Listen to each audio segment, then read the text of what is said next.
Así el camino espiritual, este camino de la no dualidad, no es otra cosa que un viaje en el tiempo. Es un viaje que tú emprendes movido por tu deseo de recordar. Y es muy interesante cuando vemos, por ejemplo, estos diagramas de Joseph Campbell del viaje del héroe, ¿no? Como es un círculo completo y en el primer arco vemos el descenso al infierno de la individualidad. Y como a mitad de camino, este deseo de recordar la unidad, este deseo de retornar al amor, pone en marcha ya específica y explícitamente lo que podemos llamar el viaje del héroe de retorno. Es un camino que se pone en marcha y que te lleva más allá del propio tiempo, hasta la eternidad. La eternidad es uno de tus nombres. Y esto es de una belleza impresionante, y a mí generalmente me conmueve muchísimo hablar de esto, porque si entendemos la magnitud de este amor, de esta bondad, de esta protección, de esta promesa, y entendemos que Dios está en la meta y que te está lanzando una cuerda, que en el momento en el que adquieres algo de cordura, tú la tomas y dejas que Dios tire de la cuerda hacia Él, atrayéndote hacia Él. Entonces puedes ver lo auxiliado que estás en todo momento. Porque la medida en la que te dejas que Dios tire de la cuerda en dirección hacia Él, ese será el nivel de alineamiento de tu voluntad con la suya. La medida en la que lo resistas será la manifestación de tu deseo de permanecer aún por un tiempo en el mundo de tu creación. Pero en realidad, incluso aunque esto se esté produciendo en ti, esta resistencia, lo cierto es que el Espíritu Santo juega con una ventaja, y es que sabe que tú deseas regresar al estado creativo. Y la voluntad de Dios, que también es la tuya, es que haya luz. Y la luz es simplemente conocimiento, no se trata de la luz física, obviamente. Se trata de la luz de la conciencia, eso que en Vedanta se llama chit. Así cuando decimos que tu voluntad es que haya luz, hay una lección en el curso que lo dice. De lo que estamos hablando es de tu deseo de conocimiento. De conocimiento de absoluta conciencia de ser, sin secretos, sin contenidos ocultos, bloqueados. Esa es tu verdadera voluntad. Date un momento para dejar que estas palabras entren. Son muy santas estas palabras. Están hablando de ti. Tú eres muy santo. Tu voluntad compartida con tu Padre es muy santa. ¿Cómo iba a ser tu voluntad? La ignorancia y el sufrimiento. Aquí venimos a reconocer que esa voluntad, que sin duda tiene una voz en tu mente aún, que aún escuchas, esa voluntad es un simple parásito que tiene tomada, ocupada una parte de tu mente. Pero eso no es quien tú eres, ni lo que realmente quieres. ¿Cómo podría ser realmente difícil que recuerdes tu propia voluntad y la sigas? Para eso tienes que reconocer el problema, como nos decía la lección de hoy, y comprender que tú no deseas la disociación. No desear la disociación quiere decir que aunque hay un instinto de conservación, de preservación de la identidad corpórea, en realidad, en alguna capa profunda de ti, a la que estamos accediendo mediante este conocimiento, tú no deseas ser eso que ahora dices ser. Puede que para algunos de nosotros hoy esto esté resultando una sorpresa, porque hasta ahora estábamos completamente convencidos de querer ser las personas que somos, pero el curso tiene que destapar estas verdades que están ocultas de momento. Tu deseo, si te atreves a ir más allá de tus míseras expectativas, de tus metas poco ambiciosas y de tu falsa humildad, tu deseo es la gloria de tu ser. Es la gracia plena que el Espíritu quiere derramar sobre ti.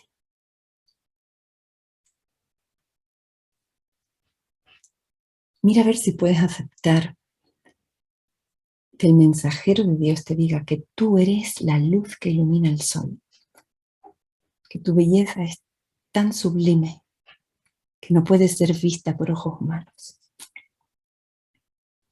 Que ese poder tuyo que ahora temes, ha creado, como nos dice el curso, y es misterioso esto, pero el curso nos dice que creas con grandes rayos esas ideas inefables. Estamos muy platónicos, pero también en el Fedón, aquellos que queréis leerlo, veréis cómo Platón pone en boca de Sócrates su teoría de las ideas inefables. Y el curso, de alguna forma, señala la existencia de tus creaciones.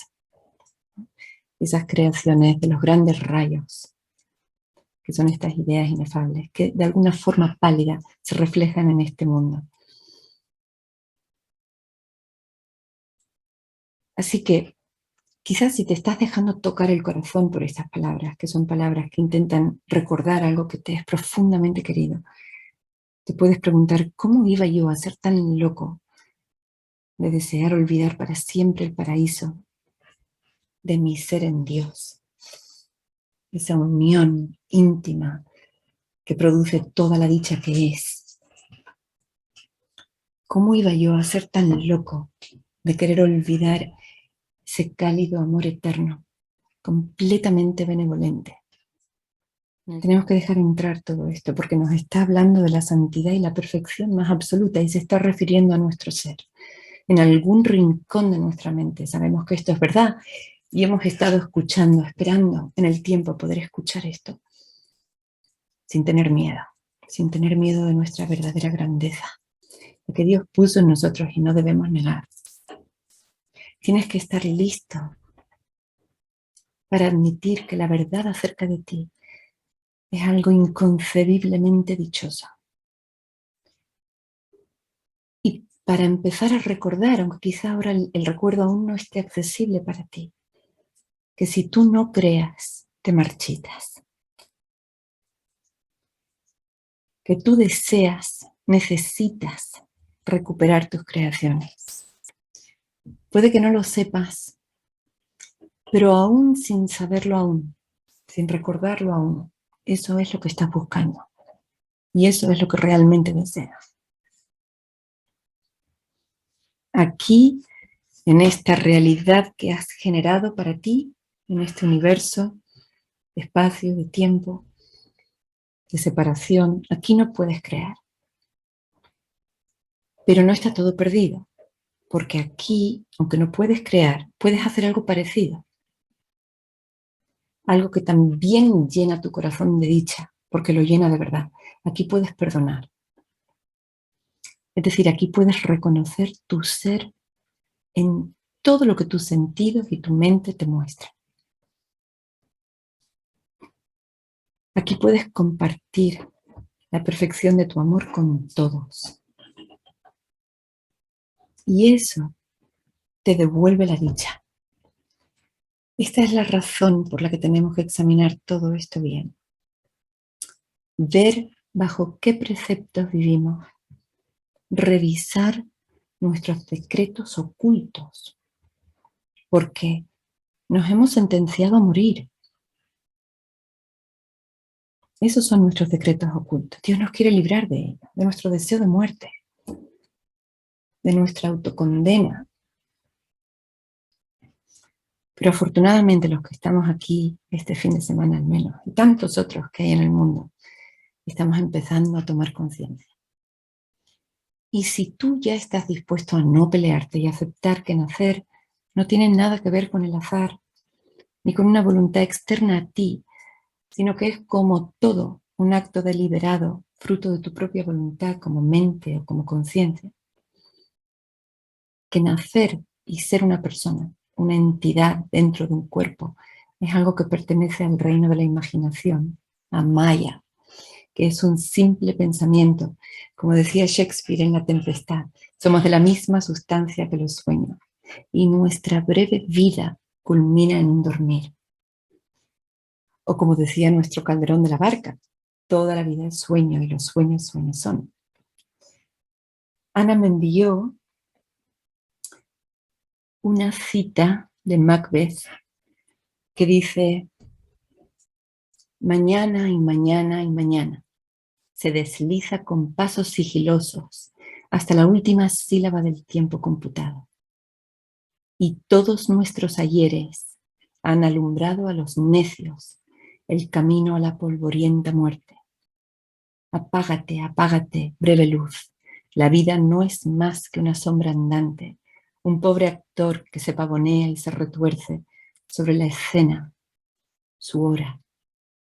Y luego ya nada más de él se oye. Es un cuento contado por un idiota, lleno de ruido y furia, que no significa nada. Bellísimo. Hay tantos pasajes así inspiradores en la obra de Shakespeare. Así podemos mirar de este modo. Podemos mirar de la forma, ahora podemos seguir este hilo de razonamiento que hemos venido siguiendo hasta ahora en estos satsang. Podemos ver como ateniéndonos exclusivamente a tu experiencia. Y tu experiencia, y aquí volvemos a la simplicidad del niño, del místico, tu experiencia innegable, la única que no puedes descartar después de haber hecho cualquier tipo de indagación profunda, vía negativa, neti, esto no, esto no, esto no. Hay algo que no se puede negar. Y eso que no se puede negar, esa experiencia innegable, irreductible, es que tú eres, así de simple, tú existes y sabes que eres ahora. Fijaos, tenemos que renunciar a la sofisticación de nuestro pensamiento, a la complejidad que nos encanta. Tenemos que, al menos por un momento, durante este satsang, retornar a la simplicidad infantil. Si no damos nada, por supuesto, si no utilizamos aquí la memoria ni lo que hemos aprendido previamente, y nos quedamos con lo único que realmente constituye una certeza, sin pensar, es que tú ahora eres. Eso es todo. Eso es lo único que es cierto. Lo único de lo que tú puedes tener absoluta certeza. Y eso que tú eres ahora, siempre, es decir, eternamente, fíjate bien, jamás ha experimentado su inexistencia. Porque tu inexistencia no puede ser experimentada. Jamás. La existencia es conciencia. Van tan unidas como el calor al fuego. No se puede concebir lo uno sin lo otro. Sat, Chit. Este conocimiento de Sat y de Chit como absolutos produce Ananda. Y tú tienes que aprender a distinguir tu experiencia de ser siempre ahora. Atención, tu experiencia de ser siempre ahora del pensamiento. Porque esta es la anomalía. Este es el parásito. Hay un pensamiento en ti, el eterno ahora, el que es siempre ahora, el que es eterno. Se ha colado un pensamiento de limitación que dice, yo he nacido. Estamos acotando el ser absoluto, eterno, por uno de los extremos, diciendo, yo tengo un comienzo, yo he nacido, yo soy este cuerpo. Existo solo desde el nacimiento de este cuerpo. ¿Pero qué es eso? Eso no es tu experiencia. Recordemos que estamos pensando como niños, estamos experimentando como niños. Eso no es tu experiencia. Tu experiencia es ahora, si cierras los ojos por un instante, que tú eres y que no puedes no ser y que no sabes lo que es no ser. Entonces aparece el pensamiento que te dice, no, tú tienes un límite. Empezaste a ser en el pasado, en tu nacimiento. Pero quiero que distingas tu experiencia de ser innegable, aquí, ahora, con la experiencia de pensar que tuviste un comienzo en el tiempo. Vemos aquí la diferencia entre vivencia y pensamiento. Ese pensamiento no es el tipo de experiencia que estamos intentando señalar. Es una experiencia, sin duda alguna, la experiencia de pensar y limitarnos mediante el pensamiento. Pero aquí estamos buscando la experiencia original. Tenemos incluso que darnos cuenta de que ni siquiera recordamos haber nacido. Estamos hablando de oídas, de lo que nos cuentan, ¿no? Hablamos por convención. Si estoy aquí, tengo que explicarme mi presencia aquí y ahora, y la forma en que lo hago es diciendo que nací en el tiempo. Y también tengo que llevarme a creer, de nuevo entramos en el reino de la opinión, de la creencia, que el nacimiento de un cuerpo produce mi nacimiento. Que el hecho de que un cuerpo haya nacido produce tu nacimiento. Hasta ese punto vamos unidos a la identidad cuerpo. Si nace el cuerpo, nazco yo.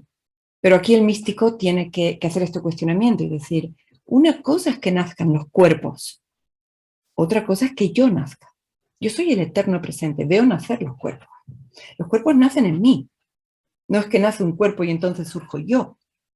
Tenemos que aprender a pensar bien, porque estamos pensando mal. Tenemos que crear circuitos neuronales para esta nueva forma de pensar, para este nuevo paradigma. Tenemos que estar dispuestos a aceptar, aunque sea ahora mediante una fe temporal, que el nacimiento de un cuerpo no produce tu nacimiento, que es todo un truco magistral. Tú vinculas tu existencia ilimitada, que es tu experiencia accesible ahora, al momento en el que un determinado cuerpo aparece. Y este vínculo lo llamamos identificación. O sea, no es una identidad real, es una identificación. Tú tomas un cuerpo y lo llamas yo.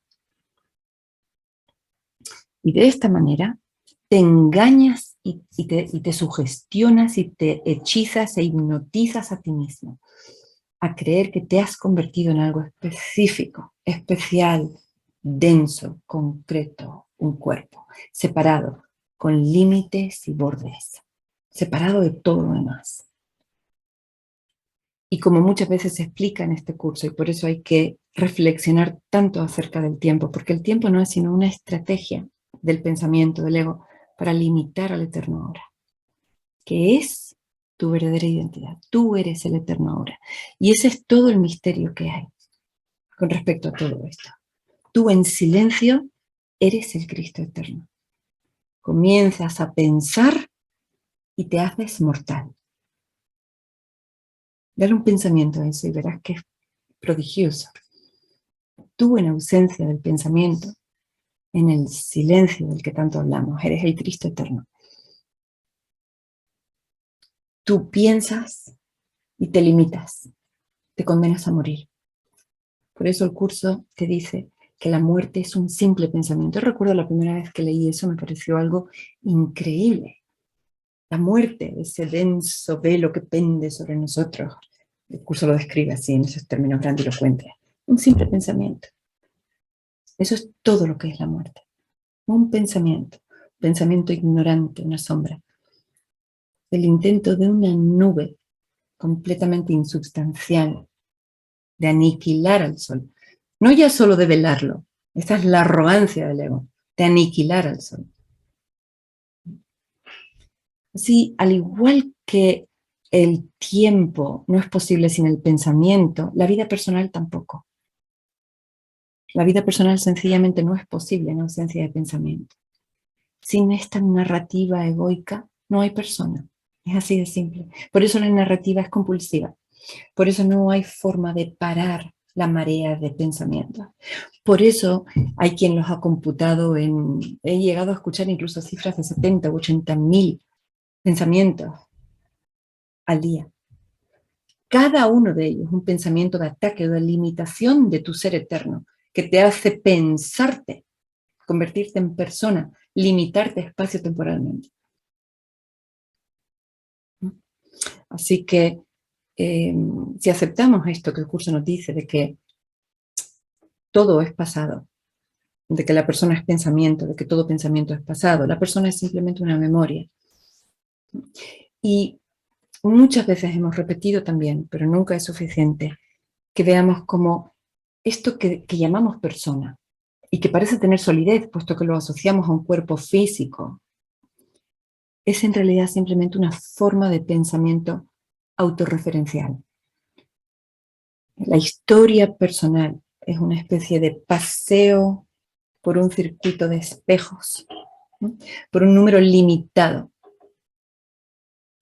de este tipo de memorias autorreferenciales, referidas todas a un yo central.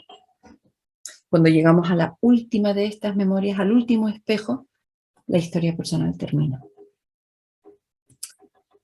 Pero aquí tenemos que tener esto muy claro. Lo que termina es la historia, la persona.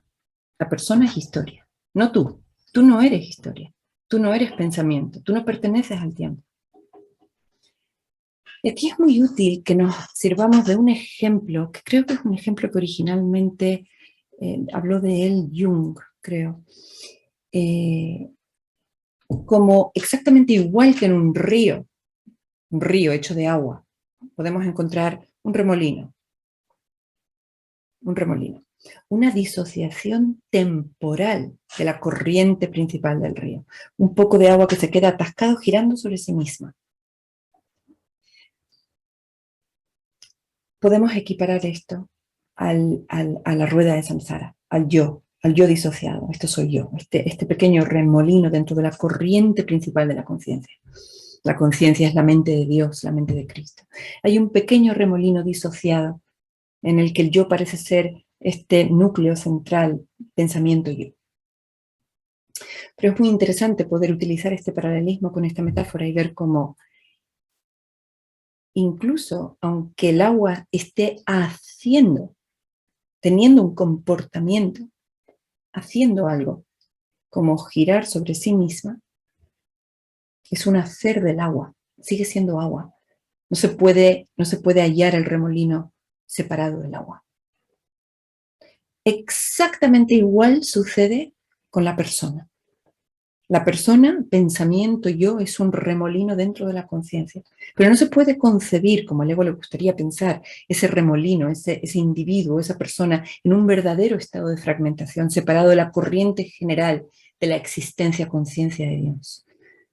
Entonces podríamos decir que la persona es un hacer particular y temporal, un remolino temporal de la conciencia. Solo eso.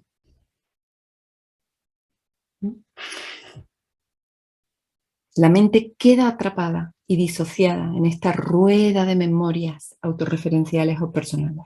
Esto es lo que sucede. Es un ejemplo magnífico. Obviamente estos solamente son modelos explicativos, son intentos de hacernos entender y ver si, puesto que aprender es recordar, viendo si estos ejemplos de alguna manera impactan sobre nosotros y resuenan con intuiciones profundas que tenemos.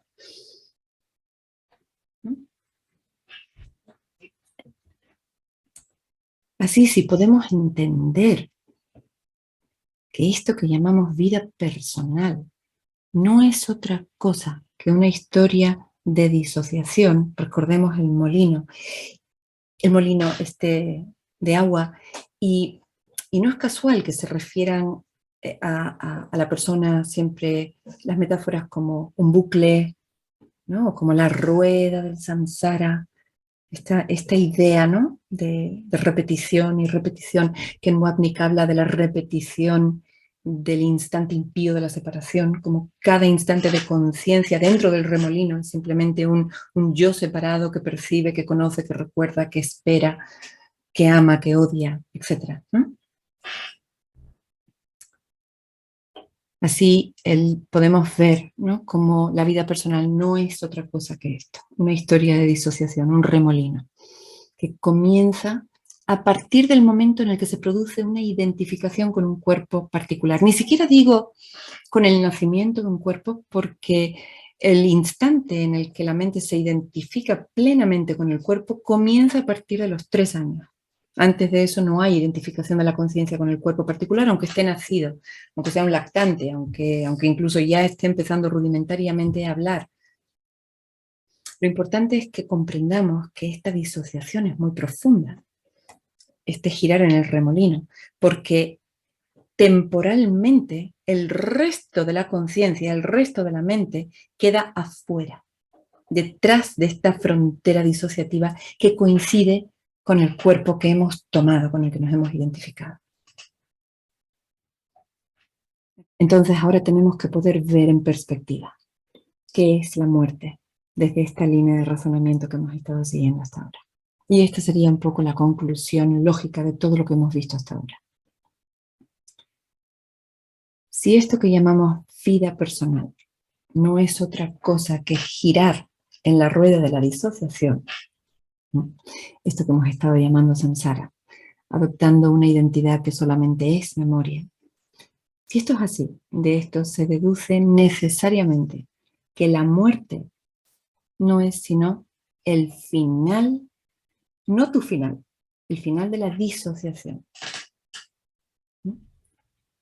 A ver si esto resuena. Siguiendo la lógica tenemos que llegar a esta conclusión. La muerte no es otra cosa que el final de esta disociación. Y si recuerdas que hemos estado viendo que la disociación es un olvido voluntario y deliberado, una amnesia autoinducida,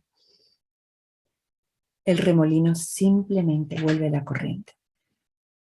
La conciencia vuelve al reino. Poema de Khalil Gibran, que dice así. Cerrad los ojos porque es bellísimo. Por lo tanto, ¿qué es morir sino exponerse desnudo a los vientos y a disolverse en el sol? ¿Y qué es cesar de respirar sino liberar el aliento de sus mares agitados a fin de que se levante y se expanda libre de ataduras buscando a Dios? Y solo cuando bebáis del río del silencio podréis realmente cantar. Y solo cuando alcancéis la cumbre de la montaña empezaréis a subir.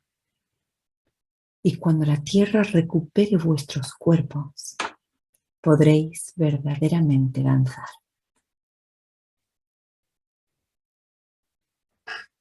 Extraordinario.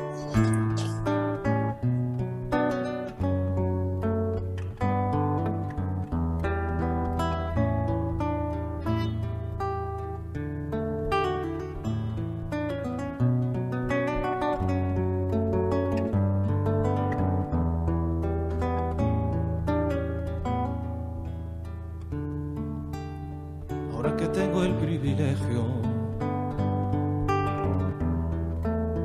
me gustaría agradeceros que me ofrezcáis vuestro silencio más atento para que yo lo emborrone con algunos sentimientos. Hay un silencio como un niño que nunca juega en el recreo. Es el silencio de una cárcel, de una guerra, de mi boca cuando calla, por temor lo que yo siento. Y yo, de entre todos prefiero el que surge a tu lado al comprobar que sobran ya, que están de más las palabras y gestos, que nos basta el silencio para ser y para amar.